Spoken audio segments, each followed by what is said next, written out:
بسم الله الرحمن الرحيم. الحمد لله رب العالمين والعاقبة للمتقين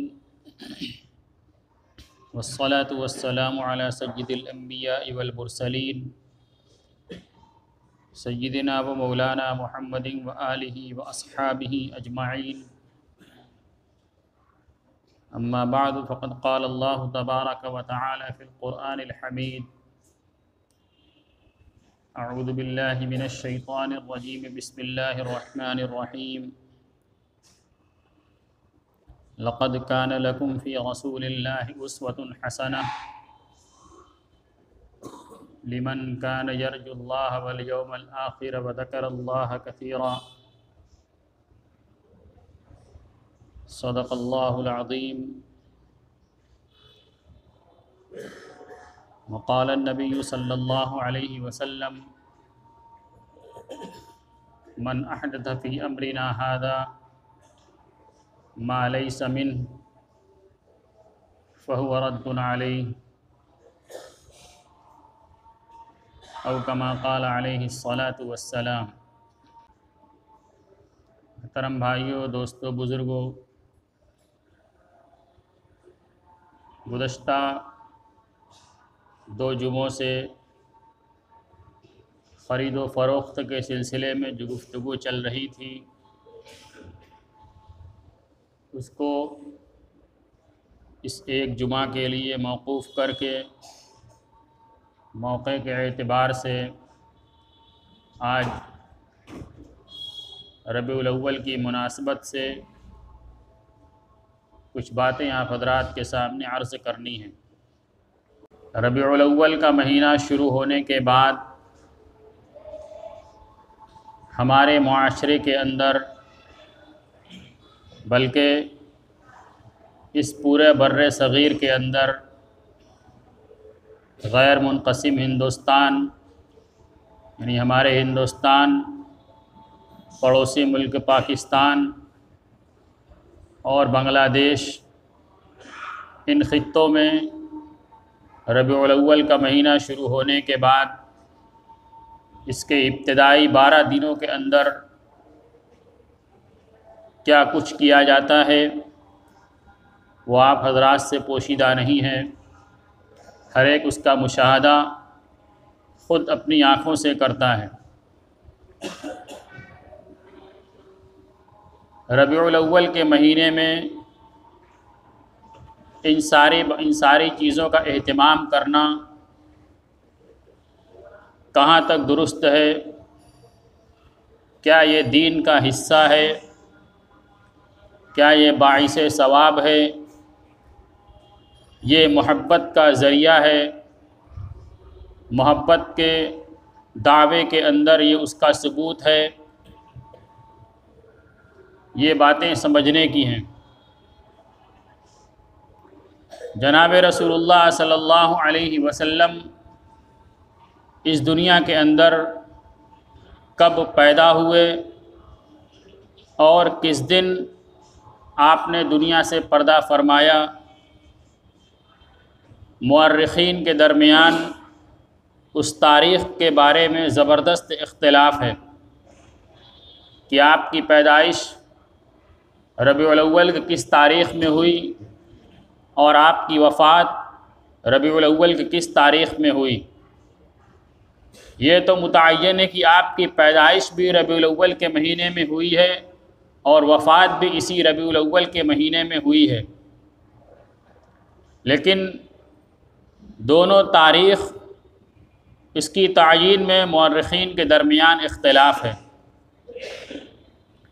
عموماً تاریخ پیدائش اس کے بارے میں 12 تاریخ کا اظہار کیا جاتا ہے کہ 12 ربیع الاول کو جناب رسول اللہ صلی اللہ علیہ وسلم اس دنیا کے اندر پیدا ہوئے۔ آپ نے اس دنیا میں آنکھ کھولی 12 ربیع الاول سن 571 ہجری کے اندر۔ سن 571 وہ 12 ربیع الاول کا دن تھا۔ 20 اپریل سن 571 عیسوی کے اعتبار سے آپ صلی اللہ علیہ وسلم نے دنیا میں آنکھ کھولی،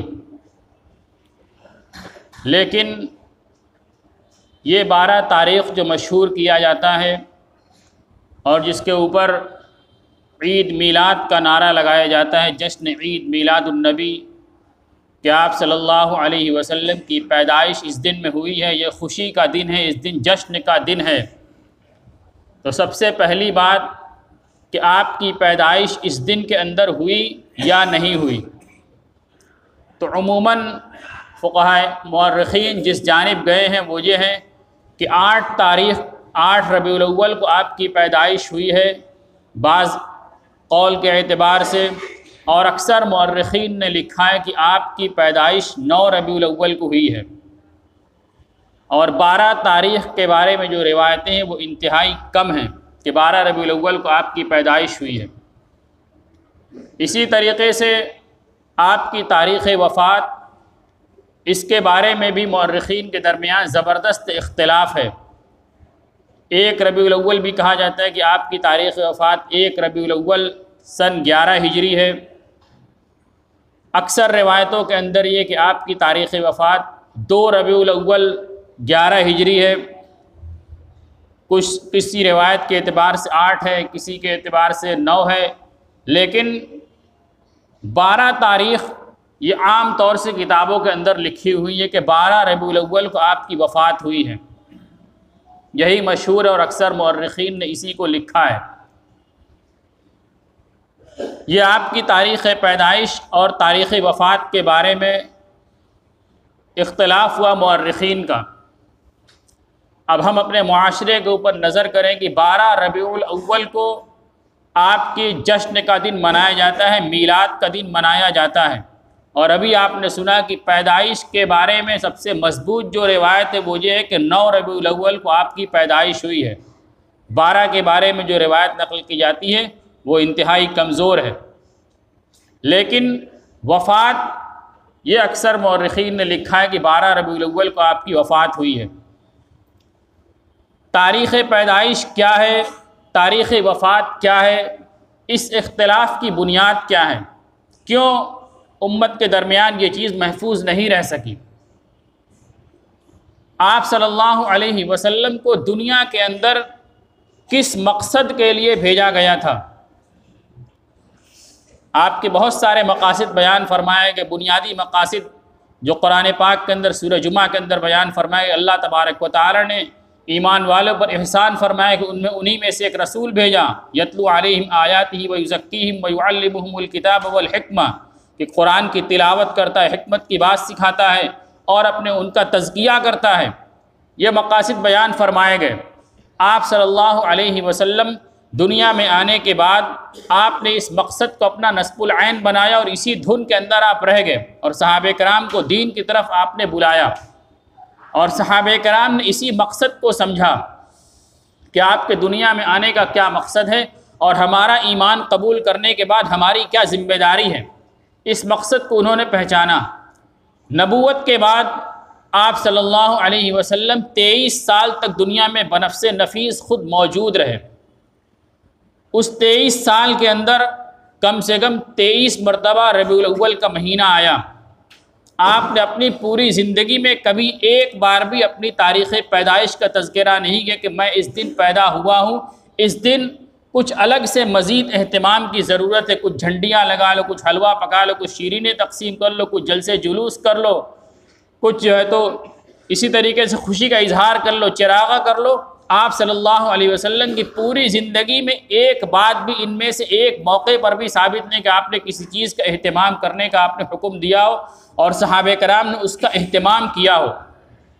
آپ کی زندگی میں 23 مرتبہ وہ دن آیا، اور پھر آپ کی وفات کے بعد دنیا سے پردہ فرما جانے کے بعد صحابہ کرام دنیا میں تقریباً 100 سال سے کچھ زائد تک موجود رہے۔ 100 سال، بعض روایات کے اعتبار سے 110 سال تک صحابہ کرام دنیا کے اندر موجود رہے۔ اس 1 صدی تک آپ کی تاریخ پیدائش بھی صحابہ کرام کے زمانے میں مسلسل آتی رہی، اور آپ کے دنیا سے پردہ فرما جانے کے بعد 100 سال تک تقریباً یا اس سے کچھ زائد تاریخ وفات بھی صحابہ کرام کے سامنے بار بار آتی رہی، ہر سال آتی رہی۔ لیکن کسی ایک روایت کے اندر بھی کسی ایک صحابی سے، کسی تابعی سے، کسی تبع تابعی سے کسی طرح کی کوئی روایت ثابت نہیں کہ صحابہ کرام نے آپ کی تاریخ پیدائش پر عام دنوں کے مقابلے میں کوئی مزید اہتمام کیا ہو، یا آپ کی تاریخ وفات پر عام دنوں کے مقابلے میں کوئی مزید اہتمام کیا ہو۔ پوری صحابہ کرام اور قرون مشہود لہا بالخیر جس کو کہا جاتا ہے، جن کے بارے میں رسول اللہ صلی اللہ علیہ وسلم نے خیر کی گواہی دی ہے، اس پورے زمانے کے اندر ایک مرتبہ بھی نہ تاریخ پیدائش پر اور نہ تاریخ وفات کے اوپر کسی طرح کا کوئی اہتمام ملتا ہے کہ کسی طرح سے خوشی کا کوئی اظہار کیا گیا ہو، کسی بھی طریقے سے کوئی اہتمام نہیں ملتا۔ صحابہ کرام وہ تو آپ کی سنت کو اپنے سینوں سے لگانے والے تھے۔ آپ نے اپنی زندگی کا جو مقصد بنایا تھا کہ انسان کسی طریقے سے ہدایت کے راستے کے اوپر پڑ جائے، صحابہ کرام اس چیز کی تلاش کرنے والے تھے اور اس کے لیے انتھک کوشش کرنے والے تھے کہ رسول اللہ صلی اللہ علیہ وسلم کا ایک فرمان، ایک طریقہ ہم سے نہ چھوٹ جائے۔ آپ کی زندگی جس طریقے سے گزاری وہ پورا طریقہ ہمارے اندر آ جائے، وہ اس کے بارے میں اپنی جان کی قربانی دینے والے تھے۔ حضرت عمر بن خطاب رضی اللہ تعالیٰ عنہ آپ صلی اللہ علیہ وسلم کے انتہائی قریب صحابہ کرام ہیں۔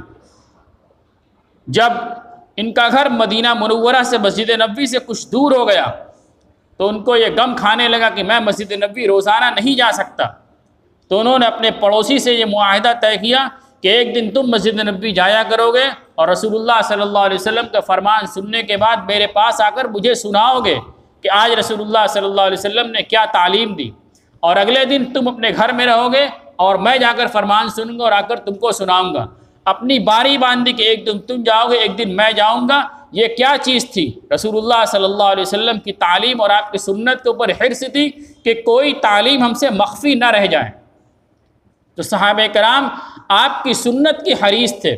اگر یہ چیز دین ہوتی کہ آپ کے پیدائش کے دن کو جشن منایا جائے، آپ کی وفات کے دن کو غم کا دن منایا جائے، اس پر کسی طریقے کا اظہار کیا جائے، تو صحابہ کرام سے یہ بات کسی طریقے سے چھوٹ نہیں سکتی تھی۔ ایک ایک سنت کو اپنی جان سے زیادہ محبوب رکھنے والے تھے۔ وہ دوسروں کے نرغے کے اندر اور تلوار کے سائے کے اندر اور غیر کے دربار کے اندر بھی رسول اللہ صلی اللہ علیہ وسلم کی سنت کا اعلان کرنے والے تھے۔ بے شمار واقعات آپ کے سامنے آپ نے سنے ہوں گے۔ حضرت عثمان غنی رضی اللہ تعالیٰ عنہ کا مشہور واقعہ، جب وہ مکہ مکرمہ تشریف لے گئے تھے صلح حدیبیہ کے موقع کے اوپر، وہاں پر انہوں نے جب وہاں کے سرداروں سے ملاقات کا اظہار کیا تو اپنے لباس کے اندر ان سے ملاقات کرنے کے لیے تشریف لے گئے۔ ان کا لباس کیا تھا؟ جو رسول اللہ صلی اللہ علیہ وسلم کا لباس تھا۔ جو پائجامہ پہنے ہوئے تھے وہ پائجامہ نصف پنڈلی تک تھا، آدھے پنڈلی تک ان کا پائجامہ تھا۔ اور سرداران کا طریقہ کیا تھا کہ ان کا پائجامہ اور ان کی شلوار ان کے ٹخنے کے نیچے، ان کے ایڑی کے نیچے رہا کر، جس کا پائجامہ جتنا نیچا ہوا کرتا تھا وہ اس کے اتنے بڑے سرداری کی علامت ہوا کرتا تھا۔ لیکن عثمان رضی اللہ تعالیٰ عنہ کا پائجامہ کہاں تھا؟ نصف پنڈلی تک۔ آج یہ چیز بھی ہمارے معاشرے سے نکلتی چلی جا رہی ہے۔ پائجامے کو اونچے کرنے کو ایک طریقے سے عار سمجھا جا رہا ہے کہ ہم پائجامے کو کتنا اونچا کریں۔ نصف پنڈلی یہ رسول اللہ صلی اللہ علیہ وسلم کا طریقہ، یہ سنت ہے۔ ٹخنے کے اوپر رکھنا یہ تو جواز کی حد ہے، سنت نصف پنڈلی تک ہے۔ لیکن اگر کسی سے کہا جائے کہ پائجامہ اور اونچا کرو تو پھر وہ کہتا ہے کہ پھر چھوٹے بھائی کا پائجامہ کیوں نہ پہن لیں، پائجامہ پہننے کی ضرورت کیا ہے، صرف کرتائی پہن کر رہ جائیں۔ اس طریقے سے بات لوگوں کی زبان سے نکلتی ہے۔ یہ رسول اللہ صلی اللہ علیہ وسلم کی سنت ہے کہ نصف پنڈلی تک پائجامے کو اور جو ہے تو لنگی کو رکھا جائے۔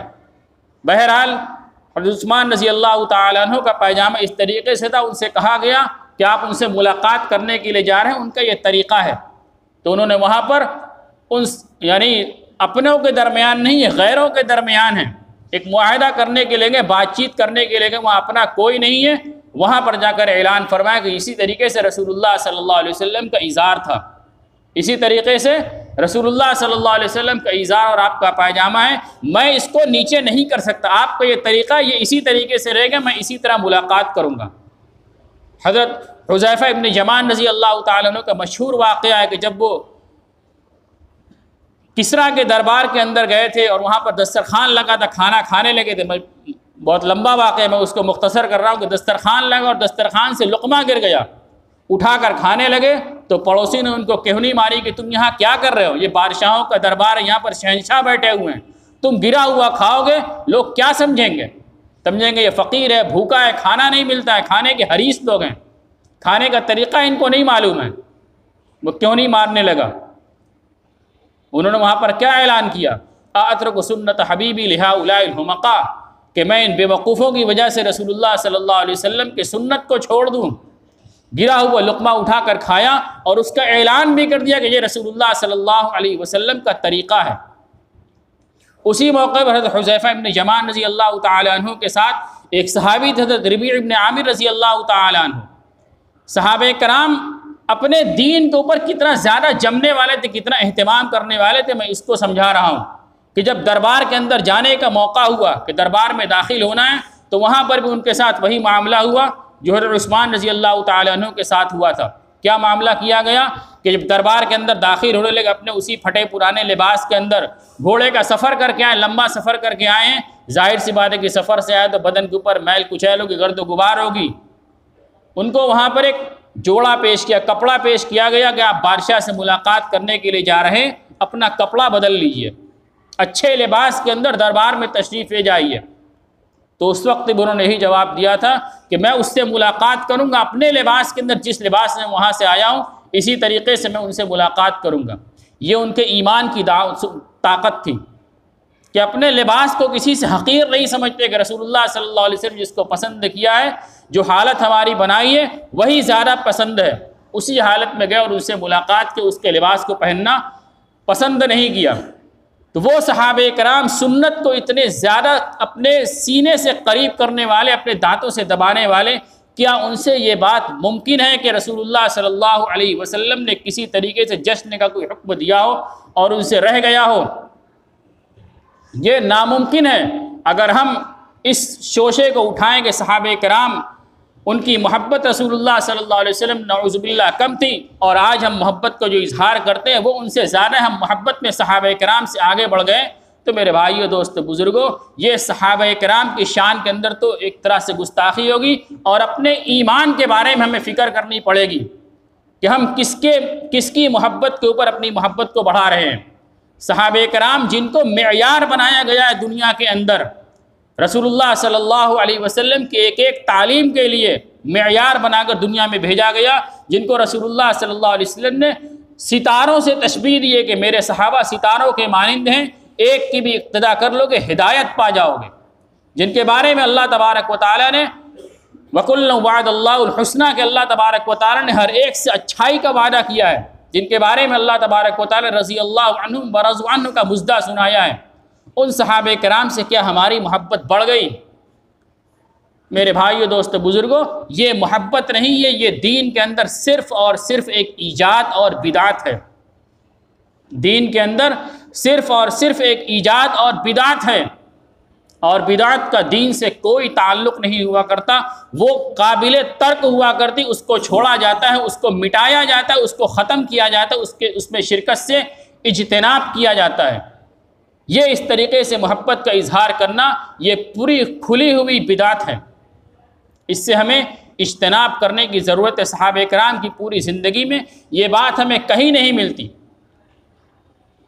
دوسروں کی طرف سے یہ بات کہی جاتی ہے کہ اگر اس طریقے سے محبت کا اظہار کریں یہ بدعت ہے، محبت کا اظہار کرنا بدعت ہے، تو پھر دنیا میں بہت ساری چیزیں ہیں جو رسول اللہ صلی اللہ علیہ وسلم کے زمانے کے اندر موجود نہیں تھی، وہ بھی بدعت ہونی چاہیے۔ مدرسے کا نظام اس طریقے سے جو چل رہا ہے یہ آپ صلی اللہ علیہ وسلم کے زمانے میں نہیں تھا، یہ بدعت ہے۔ اس طریقے سے جو ساری کتابیں بخاری، مسلم، ترمذی، ابو داؤد وغیرہ جن کو منظم طریقے سے پڑھایا جاتا ہے، یہ کتابیں اس زمانے میں موجود نہیں تھی، یہ بدعت ہے۔ دین سیکھنے کے بہت سارے طریقے ہیں، جماعت میں جا کر دین کو سیکھا جاتا ہے، خانقاہوں میں جا کر دین کو سیکھا جاتا ہے، علماء کرام کی صحبت میں دین کو سیکھا جاتا ہے۔ اس میں کچھ طریقے آپ صلی اللہ علیہ وسلم کے زمانے میں نہیں تھے، یہ سب بدعت ہونے چاہیے۔ اور دنیا کی بہت ساری ایجادات ہیں، اس زمانے میں گھوڑوں سے سفر کیا جاتا تھا، آج گھوڑے سے سفر کہاں ہوتا ہے؟ آج نئی طرح کی ایجادات ہے، آج بھی سواریوں سے سفر کرتا ہے، کار ہے، ٹرین ہے، ہوائی جہاز ہے، مختلف ذرائع ہیں، ان سے انسان سفر کرتا ہے، نئے نئے طریقے علاج ان سے انسان استفادہ کرتا ہے۔ بہت ساری چیزیں، بے شمار چیزیں ہیں، موبائل ہے، طرح طرح کی ایجادات ہیں جو پہلے نہیں تھی آج موجود ہیں، یہ سب بھی بدعت ہونا چاہیے، اس زمانے میں نہیں تھے، اس کو استعمال کرتے ہیں۔ میرے بھائیو، دوستو، بزرگوں، یہ ایک دھوکہ دیا جاتا ہے کہ ہم محبت کا اظہار کرتے ہیں اور آپ کہتے ہیں کہ یہ طریقہ اس زمانے میں نہیں تھا، آپ اس کو بدعت کہتے ہیں۔ تو یہ ساری چیزیں جو آپ دنیا بھر میں استعمال کر رہے ہیں، ساری ٹیکنیک استعمال کر رہے ہیں، کمپیوٹر استعمال کرتے ہیں، موبائل استعمال کرتے ہیں، گاڑی استعمال کرتے ہیں، دوا استعمال کرتے ہیں، سب کچھ استعمال کرتے ہیں، یہ سب بدعت ہونا چاہیے، پہلے موجود نہیں تھا۔ میرے بھائیو، دوستو، بزرگوں، یہ دھوکہ ہے۔ بدعت کیا چیز ہوتی ہے؟ میں نے جو حدیث پڑھی تھی، من احدث فی امرنا ھذا ما لیس منہ فہو رد علیہ، جو شخص ہمارے اس دین کے اندر کوئی ایسی چیز ایجاد کرے جو اس میں نہیں ہے، وہ اس کے اوپر مردود ہے، وہ اس کے اوپر رد ہے۔ کس چیز کی ایجاد کو مردود کہا گیا؟ فرمایا جو چیز ہمارے دین میں موجود نہیں ہے اس کو بطور دین بنا کر ایجاد کیا جائے، اس کو دین سمجھ کر کیا جائے، یہ بدعت ہے۔